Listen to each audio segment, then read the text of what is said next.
Welcome to Washington Today on C-SPAN Radio for Wednesday, November 27, 2024. First day of the ceasefire between Israel and Hezbollah. Amos Hochstein, U.S. Special Envoy to the Middle East, is asked whether it can last.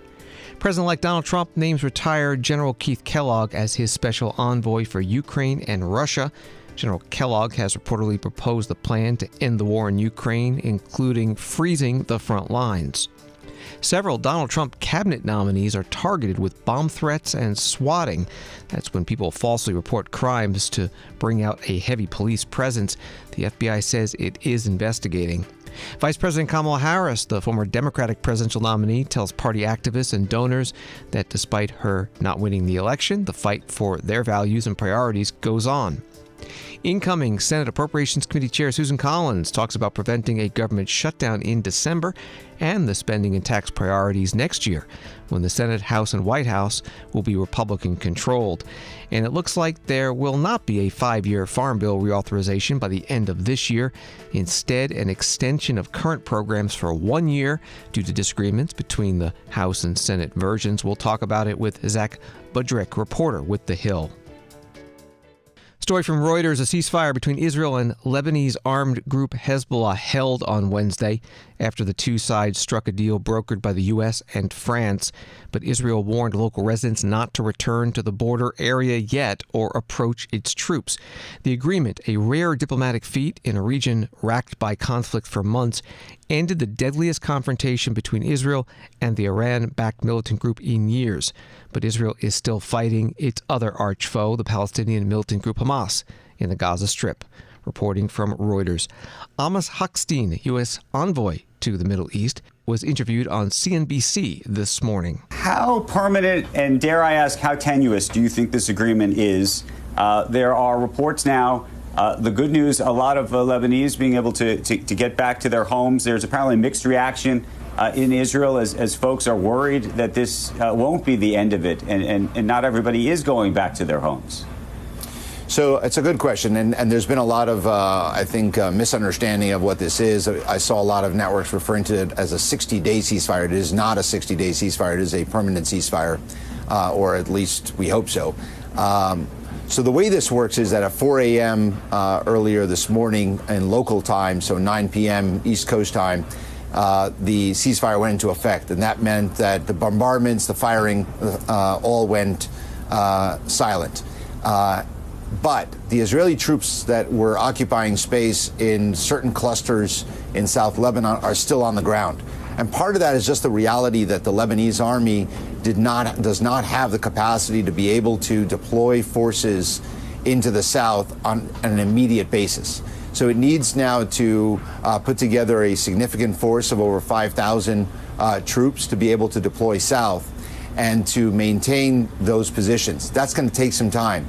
So this will be a gradual withdrawal. So by the time we get to 60 days or maybe 50, the Israeli troops will be completely gone. So within the first 20 days, I expect that we'll see the first troops already withdrawing. And then 20 days later, we'll see about 2/3 of the troops gone, and then the remaining ones at the end. You asked how permanent versus tenuous. I think anything in the Middle East is tenuous no matter what the agreement is. Things you can't let anything just on its own, be on its own. But what's very different here between this agreement and the one that ended the 2006 war is that we've put together for the first time a real mechanism chaired by the United States with France and others that will review every violation, that will ensure on the ground that Hezbollah is leaving, number one, is not returning, that is dismantling of their terrorist infrastructure, that the ones that are remaining from Israel's bombardment, and that we cannot establish any of those terrorist organizations having a foothold in South Lebanon again. These are really heavy and tough tasks, but I think that we've put in place, based on lessons learned from the failures of the previous agreements, of how to do it better. Amos Hochstein, U.S. envoy to the Middle East, on CNBC this morning. CNN writes that schools across Lebanon will be able to reopen next Monday following the implementation of a ceasefire agreement between Israel and the Lebanese militant group Hezbollah, the country's education minister announced Wednesday, according to Lebanon's national news agency. Most of the country's public schools were used as shelters for displaced people during the Israel-Hezbollah war. That was from CNN. Israeli Prime Minister Benjamin Netanyahu's office posting on X, the Prime Minister met today in Jerusalem with U.S. Senator Lindsey Graham, Republican of South Carolina, who updated him on the efforts that he's advancing in the U.S. Congress against the International Criminal Court and countries that have cooperated with it. The State of Israel denies the authority of the ICC in The Hague and the legitimacy of the arrest warrants that have been issued against the Prime Minister and the former Defense Minister. Parallel to the efforts in Congress, Israel submitted an announcement to the ICC today regarding its intention to appeal to the court, along with a demand to delay implementation of the arrest warrants. That was the posting by the Israeli Prime Minister's office. The Israel-Hezbollah ceasefire also came up today during Prime Minister's question time in the British House of Commons in London with Prime Minister Keir Starmer, head of the Labour Party. Mr. Speaker, the ceasefire announced in Lebanon is long overdue, but demonstrates that diplomacy can succeed even in the most challenging of circumstances. We must seize this opportunity to build trust, de-escalate tensions, and push for a wider ceasefire. British Prime Minister Keir Starmer, part of his opening statement at Prime Minister's question time. One of the questions to him from a member of Parliament was on the ceasefire. Brendan O'Hara. Thank you, Mr. Speaker, and of course we too welcome the ceasefire in Lebanon. But now that arrest warrants have been issued for his allies, Netanyahu and Gallant, the Prime Minister's determination to supply Israel with the weapons it requires to carry out its atrocities in Gaza, which has always been morally repugnant, is now completely untenable. But what these warrants would do is present him with a perfectly valid legal avenue by which he can end the UK's complicity in this slaughter. So will he do that? Or will the Prime Minister continue to choose to licence F-35 components to a regime which is now led by a man wanted for war crimes and crimes against humanity? We've set out our position under the current law, as he well knows. I've set out my position very, very clearly in relation to the sale of capability to Israel to defend itself against attacks such as those from Iran. And I'm very clear that we'll continue to do so. British Prime Minister Keir Starmer at Prime Minister's Questions in the House of Commons in London.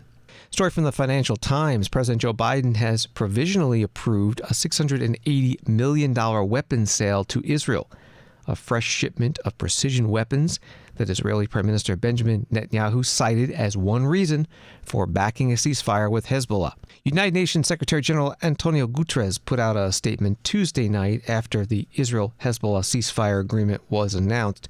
Today, his deputy spokesperson, Farhan Haq, spoke more about it at his news conference at the UN in New York City. In a statement we issued last night, the Secretary General welcomed the announcement of a ceasefire between Israel and Lebanon. He hopes that this agreement can put an end to the violence, destruction, and suffering the people of both countries have been experiencing. The Secretary General urges the parties to fully respect and swiftly implement all of their commitments made under this agreement. The Secretary General also urges the parties to undertake immediate steps towards the full implementation of Security Council Resolution 1701. The United Nations Special Coordinator for Lebanon and the United Nations Interim Force in Lebanon both stand ready to support the implementation of this agreement in line with the respective mandates. The Special Coordinator, Janine Hennis-Plasschaert, said that it is clear that the status quo ante of implementing only select provisions of Resolution 1701 while paying lip service to others will not suffice. Neither side can afford another period of disingenuous implementation under the guise of ostensible calm. The Undersecretary General for Humanitarian Affairs, Tom Fletcher, said today in a social media post that Lebanon is in the midst of its most devastating humanitarian crisis in a generation, and that the ceasefire is our greatest hope for bringing an end to the immense suffering. Our colleagues in the Office for the Coordination of Humanitarian Affairs note that humanitarian needs in Lebanon remain unprecedented, and that we need swift, safe, and unhindered access so that aid can reach those in need. The conflict has devastated lives, with more than 3,800 people killed, 15,800 injured, and nearly 900,000 displaced internally, alongside over 500,000 fleeing across borders, according to the authorities. The devastation of homes, healthcare, and livelihoods is staggering. This morning, on the first day of the ceasefire, 11 trucks from the UN Refugee Agency delivered emergency supplies to more than 3,000 people in Baalbek, including blankets, mattresses, winter jackets, plastic sheets, solar lamps, and sleeping mats. Farhan Haq, deputy spokesperson to the United Nations Secretary General, at a news conference at the UN in New York City. From the Times of Israel, the families of the 7 remaining American-Israeli hostages in Gaza lament that their, quote, Thanksgiving tables will have an empty chair again, in a statement calling on their governments to act to secure their loved ones' release as they ready to mark a second Thanksgiving without them. The families said in a joint statement, while we are encouraged by the ceasefire deal in Lebanon, we ask ourselves, when will our children, parents, sisters, and brothers come home? Next to the war between Russia and Ukraine, AP writes that President Joe Biden's administration is urging Ukraine to quickly increase the size of its military by drafting more troops and revamping its mobilization laws to allow for the conscription of troops as young as 18. A senior Biden administration official who spoke on the condition of anonymity to discuss the private consultations, said Wednesday that the outgoing Democratic administration wants Ukraine to lower the mobilization age to 18 from the current age of 25 to help expand the pool of fighting age men available to help a badly outnumbered Ukraine in its nearly 3-year-old war with Russia, reporting from AP. The United Nations Security Council held another meeting today on the war in Ukraine. Robert Wood is the Deputy United States Ambassador.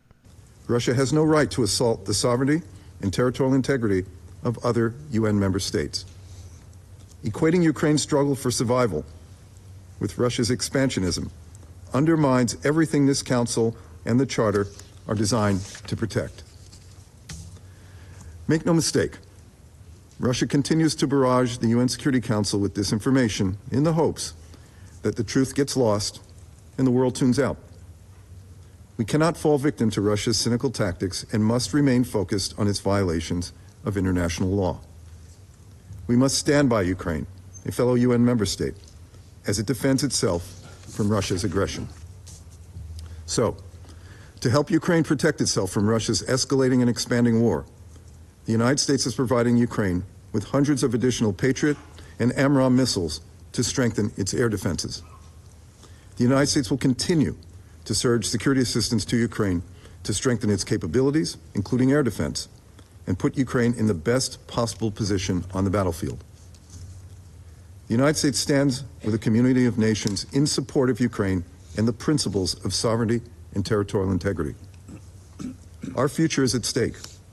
Russia's war threatens our NATO allies, European security, and the fundamental rights enshrined in the UN Charter.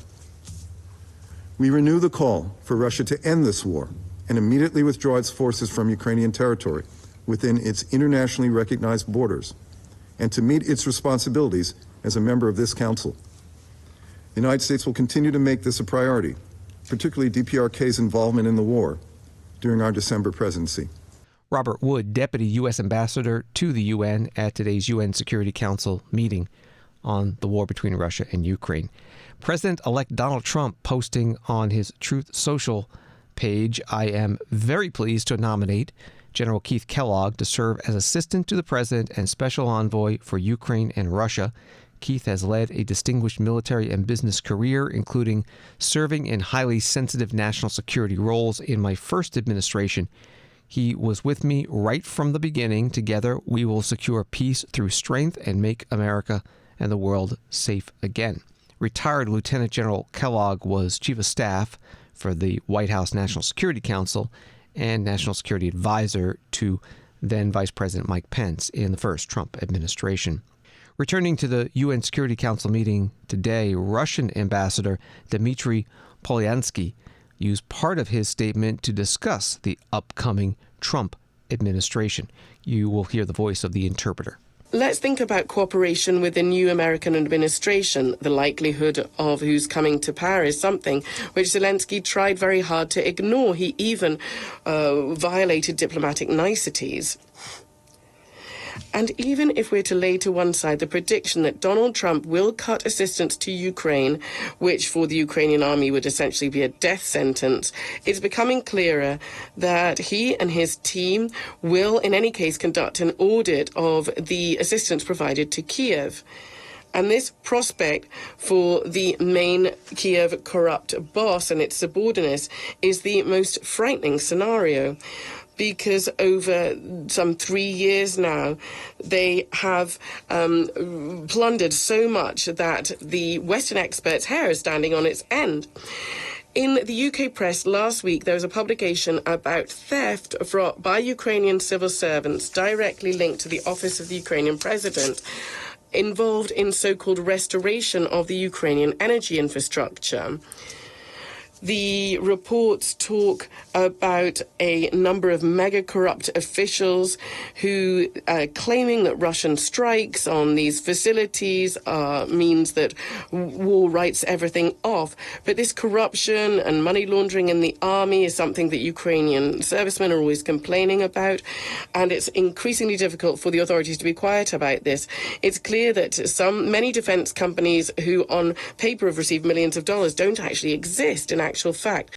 Through an interpreter, Russian ambassador to the United Nations, Dmitry Polyansky, at today's UN Security Council meeting at the UN in New York City. From Associated Press, 3 American citizens imprisoned for years by China have been released and are returning to the United States, the White House said Wednesday, announcing a diplomatic agreement with Beijing in the final months of the Biden administration. The 3 are Mark Swatting, Kai Li, and John Leung, all of whom had been designated by the U.S. government as wrongfully detained by China. Swatting had been facing a death sentence on drug charges, while Li and Leung were imprisoned on espionage charges. White House said in a statement, soon they will return and be reunited with their families for the first time in many years. Reporting from Associated Press. The transition team for Donald Trump, writes Spectrum News, said Wednesday that several of the president-elect's appointees and cabinet nominees were targeted with bomb threats and swatting Tuesday night and Wednesday morning. Calling the threats violent and un-American, Trump-Vance transition spokeswoman Caroline Leavitt did not say which or how many officials had been targeted, but said law enforcement acted quickly to ensure their safety. That was from Spectrum News. Another part of Caroline Leavitt's statement reads, President Trump and the transition are focused on doing the work of uniting our nation by ensuring a safe and prosperous future. With President Trump as our example, dangerous acts of intimidation and violence will not deter us. Caroline Leavitt was on the Grace Curley Show, WRKO Radio in Boston. Unfortunately, dozens of our cabinet nominees and respective appointees received very similar bomb threats and swatting threats at their homes. Many of these nominees woke up this morning to local law enforcement banging on their doors for, like I said, threats of bombs or other very violent threats at their addresses. So we are obviously looking into this. We're talking with the appropriate authorities to see what happened here. That's really all I know at this point. It's very unfortunate that we live in a country where people are tapped to serve and serve our country, and this is what happened. So we're hopeful that law enforcement will investigate and find out who did this and hold them accountable. And local law enforcement in all of these respective towns across the country acted swiftly, and we're very grateful for that. Caroline Leavitt, incoming Donald Trump White House press secretary. 2 of the nominees targeted, Elise Stefanik, Republican congresswoman from New York, nominated for U.S. ambassador to the UN, and former Congressman Lee Zeldin, nominated for EPA administrator, put out statements saying they and their families were not at home when the threats came in. Everyone is safe, and they are working with law enforcement. Fox News Digital reports others targeted include John Ratcliffe, nominated to be CIA director, Pete Hegseth, nominee for Secretary of Defense, and Brooke Rollins, nominee for Secretary of Agriculture. House Speaker Mike Johnson, writing on X, this year there was not just 1 but 2 assassination attempts on President Trump. Now some of his cabinet nominees and their families are facing bomb threats. This is dangerous and unhinged. It is not who we are in America. Joe Biden and all Democratic leaders have an obligation to speak up and condemn this now. and a statement from the FBI. The FBI is aware of numerous bomb threats and swatting incidents targeting incoming administration nominees and appointees, and we are working with our law enforcement partners. We take all potential threats seriously and, as always, encourage members of the public to immediately report anything they consider suspicious to law enforcement. Vice President Kamala Harris, former Democratic presidential nominee, and her vice presidential running mate, Governor Tim Walz of Minnesota, on Tuesday held a video call thanking grassroots supporters who donated time and money during the unsuccessful election. Vice President Harris told them the fight is not over. As I said the day after the election, I still strongly believe the light of America's promise will burn bright as long as we never give up and we keep fighting. And the fight that fueled our campaign, a fight for freedom and opportunity, that did not end on November 5th. A fight for the dignity of all people, that did not end on November 5th. A fight for the future, a future in which all people receive the promise of America? No. A fight that is about a fight for the ideals of our nation, the ideals that reflect the promise of America, that fight's not over.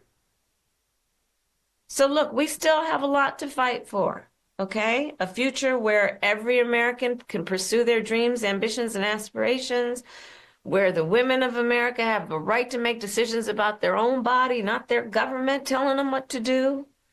Our fight for the rule of law, for freedom for all, for equal justice, for the sacred principle that everyone, no matter where they start out, has certain fundamental rights and freedoms that must be upheld. That's not over. That fight's still in us, and it burns strong. And I know this is an uncertain time. I'm clear-eyed about that. I know you're clear-eyed about it. And it feels heavy. And I just have to remind you, don't you ever let anybody take your power from you. You have the same power that you did before November 5th. And you have the same purpose that you did. And you have the same ability to engage and inspire. So don't ever let anybody or any circumstance take your power from you. Vice President Kamala Harris, former Democratic presidential nominee, on a video call with Democratic donors and activists on Tuesday. A Politico article from earlier this week reads that Kamala Harris has been lying low since her defeat in the presidential election, unwinding with family and senior aides in Hawaii before heading back to the nation's capital. But privately, the vice president has been instructing advisors and allies to keep her options open, whether for a possible 2028 presidential run or even to run for governor in her home state of California in 2 years. As Harris has repeated in phone calls, "I am staying in the fight." That from Politico. Washington Today continues in a moment. Make your Giving Tuesday donation go twice as far. This year, you can double the impact of your gift to C-SPAN and support unfiltered access to your government. A generous C-SPAN supporter has pledged to match the first $10,000 in donations, meaning every dollar you give will be matched, making your contribution go twice as far. By supporting C-SPAN, you ensure transparent, unfiltered access to your government. Our no commentary, no spin coverage allows you to make up your own mind. Don't wait for Giving Tuesday. Make your impact today. Donate now at cspan.org/donate, and your contribution will be matched dollar for dollar. Visit cspan.org/donate today to help keep democracy unfiltered. Thank you.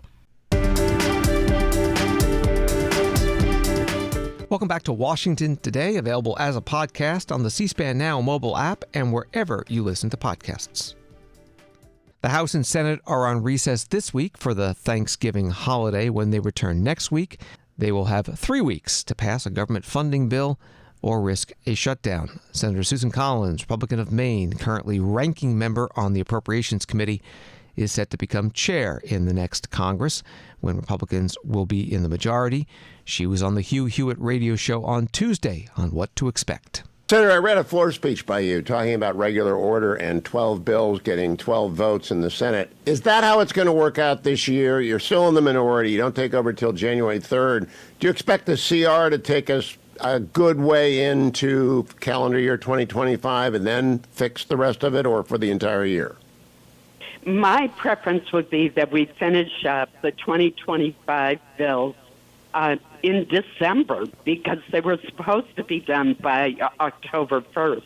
Our problem has been that we've been unable to get Chuck Schumer, the Senate Democratic leader, to bring the bills to the floor, including 6 bills that passed, of the 12, that passed out of our Appropriations Committee unanimously.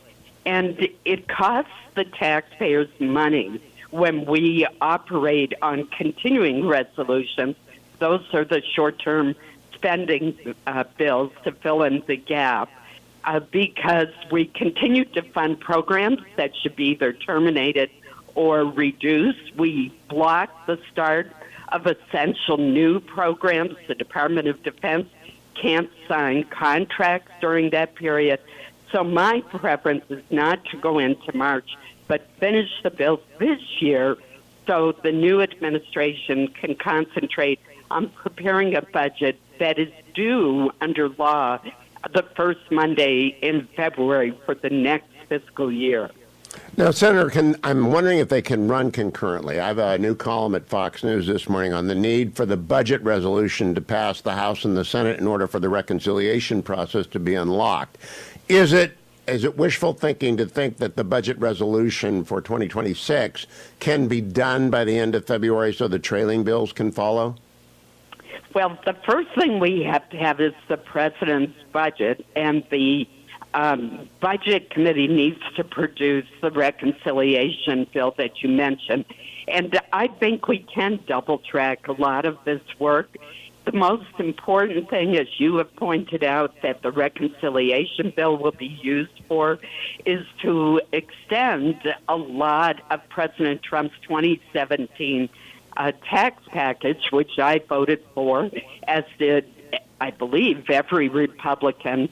And those tax bills, those provisions will otherwise expire this year, and that would be disastrous. It would lead to massive tax hikes. I was talking to a small business owner just yesterday who outlined what it would mean for his business and what a boost the Trump 2017 tax cuts have been for his small business right here in Bangor, Maine. Senator Susan Collins, Republican from Maine, on the Hugh Hewitt radio show Tuesday. And from the Hill, a bipartisan group of senators are pushing leadership for swift action on disaster relief, as officials warn of dwindling funds. In a letter to leaders on Tuesday, senators from North Carolina, Georgia, and Virginia called on both chambers to bring a robust supplemental appropriations bill to the floor the first week of December. The Biden administration's roughly $100 billion request for disaster relief includes a $40 billion ask, the largest line item in the request, to ensure FEMA's disaster relief fund has sufficient funding to address expected disaster costs through fiscal 2025. Another big-ticket agenda item for the 118th Congress is the Farm Bill, which comes up every 5 years and reauthorizes agriculture and food aid programs. But an article in The Hill reads, a source in Speaker Mike Johnson's office confirmed that the Republican-controlled House plans to seek an extension of the 2018 Farm Bill, the last major version of the legislation signed into law, rather than pursuing a new bill after months of gridlock. We will speak to the reporter who wrote that article in just a minute. First, Senator Amy Klobuchar, Democrat from Minnesota, on the Senate floor last week when the Democratic-led Senate Agriculture Committee presented its version of a 5-year extension. Senator Stabenow has over and over again, against all odds, been able to negotiate bipartisan bill.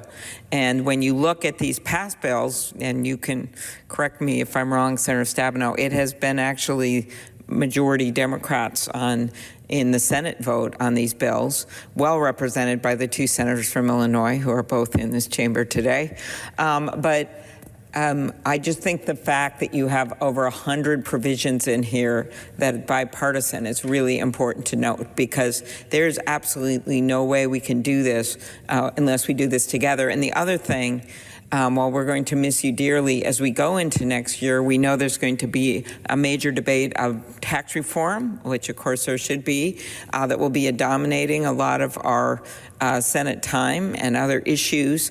And, you know, my concern, and you can address this, is that we not let this important bill, which, as you have pointed out and Senator Durbin has pointed out, is so important for ag. And when we see these input costs, when we see the weather conditions that our farmers have been suffering through, but also important for conservation efforts as well as nutrition for this nation. And there's absolutely no way we're going to be able to do this unless we have those three legs in this bill, not to mention the economic development and research. So I want to commend you and just ask you that one last question about how important it is that your bill includes 100 bipartisan provisions and that we continue that work and do anything we can to finish this by the end of the year. Senator Amy Klobuchar, Democrat from Minnesota, on the Senate floor Monday of last week. Congressman Mike Flood, Republican of Nebraska, was on C-SPAN's Washington Journal morning program Friday of last week talking about the Farm Bill. The House did its work on the Farm Bill, and we passed out a bipartisan Farm Bill. Chairman G.T. Thompson did a really good job. My sense is that's going to not go anywhere in the lame duck. We're going to take it up in January. What's most important in the Farm Bill for me, our crop insurance program. Crop insurance works. This is a federal program that does its job. I'm very focused on making sure that remains intact without any strings or extras attached to it. We need to get the Farm Bill passed. I heard a lot about that this fall. I was walking in parades in Nebraska, and I had people say, "Where's the Farm Bill?" I know, we want to get it done. And the House did its job. The Senate didn't move anything out. Joining us now to talk about the Farm Bill is Zach Budrick, energy and environment reporter with The Hill. Thanks for being with us. You are reporting a one-year extension is likely because the House and Senate versions are not likely to be reconciled by the end of the year. What is the difference between the proposals? Sure. Well, there are a lot of is sort of a never the twain shall meet between the Republican and Democratic visions of new Farm Bill. One of the big things is what they call reference pricing, which is the subsidy that's paid to farmers when the price of a crop gets below a certain threshold. And in this case, the Republicans are really pushing for alterations to the reference pricing on a few particular crops, and they specifically want to offset that with cuts to the Commodity Credit Corporation, which the Biden administration has used for discretionary funds relating to some of their moves on climate change. And there's also a push to freeze the government's capacity to expand foods covered by the food stamp program, which Democrats, or at least the Minority Leader Hakeem Jeffries, has signaled they're not going to budge on. A one-year extension means a change in presidential administrations, means the Senate switching from Democratic control to Republican control. How does that change things if they go another year? Right. Well, I mean, Debbie Stabenow, who is the outgoing chair of the Senate Agriculture Committee, sort of missed her moment with this recent text that she's introduced, because, if she had introduced it before the election, then Republicans in the House would have the choice of, gambling on the election going their way versus maybe getting a better deal now than they could potentially get under a President Kamala Harris. But that leverage is gone now with the outcome of the election. They can just extend the 2018 Farm Bill for another year. Then they can come back next year to a trifecta and pass a far more favorable bill. How much money is in a Farm Bill, and how is it divvied up? Well, it's there's. I know that what we've got currently is in the trillions over the next decade, or maybe not the trillions per se. It's closer to 1.5 trillion. The vast majority of that goes to things like crop insurance, but as I mentioned before, this is also how the Supplemental Nutrition and Assistance Program is facilitated. So, Farm Bill is shorthand, but it sort of elides how big a piece of it that is. Farm bills are done every 5 years, and yet we're down to the wire. To the average listener, why is that the case? Sure. Essentially, it's just because 2018 was the last time that Republicans had unified control of the government is one of the big things.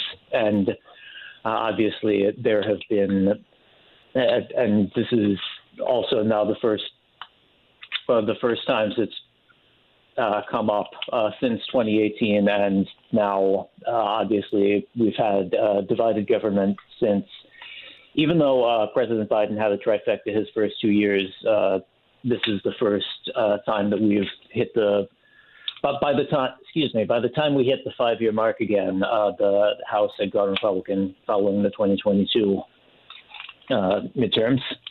This is first reported by Politico, and I had it confirmed by sources who were in the room as well that there was a bit of irritation with Stabenow introducing this after announcing her retirement and after the election for her seat was over. She'll be succeeded by Alyssa Slotkin in January, and Chairman Thompson called this an attempt at legacy protection. I've been told were the words he used rather than a serious attempt at reaching an agreement. And as this debate goes forward, who are the major players to watch in the House and the Senate? Sure. So I think the big we haven't had formal committee leadership elections, but it's my belief that Glenn Thompson of Pennsylvania, the chair of the House Republican or the chair of the House Agriculture Committee, is likely going to continue to be sort of running point for Republicans in the House on that. And the current ranking member of the Senate Agriculture Committee, who is generally considered the heir apparent to the chairmanship when chamber changes hands, is John Boozman of Arkansas. So again, the leadership election is still pending, but he is likely to be the chair next year, and obviously Senator Stabenow is retiring. Zach Budrick, energy and environment reporter with The Hill. You can find his articles at thehill.com. Thank you very much. Thank you so much for having me. Wall Street today, the Dow down 138, NASDAQ down 115, S&P down 22. Statement from the White House National Economic Advisor Lael Brainerd on today's inflation report. Today's data show inflation has fallen to 2.3%, similar to the level before the pandemic, while our economy has continued to expand by nearly 3% per year. After a hard-fought recovery, we are making progress for working families. And finally, on Washington today, some members of Congress posting early Thanksgiving holiday videos, including Senator Joe Manchin, Democrat of West Virginia. Thanksgiving is a time for all of us to reflect on the great blessings that we share as West Virginians and Americans. Today and every day, I am thankful for the privilege to serve the great people of West Virginia. It has truly been the honor of a lifetime. As Gail and I get ready to set off on a new adventure, we want to thank each and every one of our fellow West Virginians for supporting us. You have given me a lifetime of bragging rights. First of all, to be a West Virginian, but also to represent West Virginia and tell our story. I was always taught that if you can count your blessings, you can share your blessings. And I have proudly passed this lesson along to my children and grandchildren. We are so blessed with the riches of loving families and friends, a beautiful state to call home, and the knowledge that we are truly a statewide community with an unbreakable bond. I am also grateful to those who make incredible sacrifices, both here and abroad, to keep us all safe and free. I ask you to please join me in taking a moment today to thank those brave men and women who risk their lives every day to serve and protect. Their courage and strength serve as an inspiration to us all. Each day presents its own unique challenges, but we must always remember the blessings of living in the greatest country on earth. On behalf of Gail, myself, and our entire family, we wish you and your family a safe and happy Thanksgiving. May God continue to bless the great state of West Virginia and the United States of America. Senator Joe Manchin, Democrat of West Virginia, posting that video. He is retiring after his current term ends in January, after 2 6-year terms in the Senate. Congressman Nathaniel Moran, Republican of Texas, just won re-election to his second 2-year term, which starts in January. He, too, putting out a video for Thanksgiving. Hello, this is Congressman Nathaniel Moran. As we gather together with our loved ones this Thanksgiving, I want to take a moment to express my deepest gratitude to each of you for the trust you have placed in me over these past 2 years in office. As my first term in Congress draws to a close, I reflect on the tremendous support that you have given me and my family, and I'm grateful. It's truly an honor to serve what I believe is the best congressional district in America, the 1st District of Texas, and to represent your voice in the U.S. House of Representatives. This Thanksgiving reminds us of the importance of gathering with our friends and our family to acknowledge the many blessings that God has bestowed upon us. Let us be sure to keep our military service members and first responders in our prayers during this time of the year, as they often spend these cherished holidays away from the warmth of their families and loved ones. And may we never take for granted the sacrifices they make to allow us to celebrate Thanksgiving in peace and safety. Our gratitude goes to them and their loved ones during this holiday season. Let us also come together and pray for those who do not have anyone with whom they can spend this Thanksgiving. I know Thanksgiving can be lonely for many, so let's find ways to include others and help them find comfort, joy, hope, and friendship during this Thanksgiving season. Thanksgiving gives us the opportunity to reflect on the many blessings in our lives, and I am personally thankful for my wife, Keena, my 4 amazing kids, and all of my family and friends, and all of you. And I'm also grateful for all of the people across the 1st District of Texas who have entrusted me with the privilege and honor of representing you in Congress. I challenge you to reflect on what you are thankful for. And if it includes someone near and dear to you, take a moment to let them know how much they mean to you. Words can have the power of life. So let's encourage, affirm, and uplift one another with words of thanks and appreciation. Remember, Thanksgiving is not just a day, it is a practice, and it should be our daily practice. Now, back to football, food, and family. May God bless each one of you, and may God bless the great state of Texas and this great nation. Happy Thanksgiving, 1st District of Texas. Congressman Nathaniel Moran, Republican from Texas, in a video. Thanks for listening to Washington Today. Subscribe to C-SPAN's free evening newsletter Word for Word and get the stories making headlines in Washington sent to your inbox every day. Sign up at cspan.org/connect. Have a good night and happy Thanksgiving. Washington Today will be back after the holiday weekend on Monday, December 2nd, 5 p.m. and 9 p.m. Eastern on C-SPAN Radio and always as a podcast.